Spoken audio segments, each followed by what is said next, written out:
ৰাজ্যজুৰি ৰঙালী বিহুক আদৰাৰ ব্যাপক প্ৰস্তুতি ৰাজ্যৰ প্ৰান্তে প্ৰান্তে চলিছে বিহু নাচৰ কৰ্মশালা ব্যতিক্ৰম নহয় বজালিৰ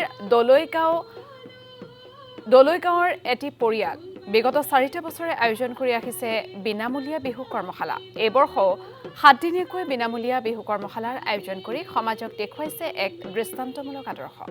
এই 7 দিনীয়া বিহু কৰ্মশালা এমজি ফাউণ্ডেশ্যন অৰ্থাৎ প্ৰয়াত মধু লহকৰ আৰু গীতাঞ্জলি লহকৰৰ পবিত্ৰ স্মৃতিত আয়োজন কৰিছে পৰিয়ালবৰ্গই কৰ্মশালাৰ সামৰণিৰ দিনা অসম সৌৰভ বঁটা প্ৰাপক আবাহন থিয়েটাৰ প্ৰতিষ্ঠাপক প্ৰযোজক কৃষ্ণ ৰয়কো বিশেষ সন্মানেৰে সন্মানিত কৰিব পৰিয়ালটোৱে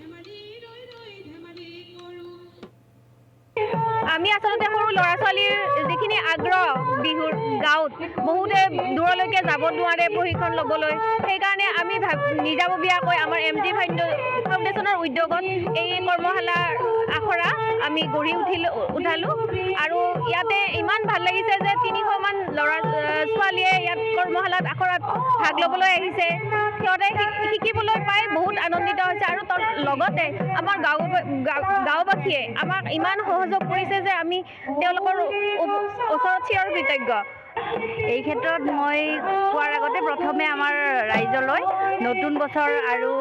ৰঙালী বিহুৰ কাৰণে সকলোকে ওলগ জনাম আৰু মানে কি ক'ম এতিয়া চবৰে কাৰণে এইটো পচিবল নহয় ধৰক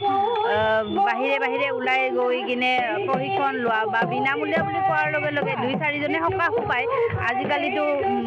চাৰিওফালে বিনামূলীয়া নহয় বেছিভাগ পইচা দিব লগা হয় চবেই মানে ইমান যোৱা চোৱাৰো অসুবিধা কিন্তু হেঁপাহটো চবৰে থাকে নিজৰ অসমীয়াৰ প্ৰতি ধৰক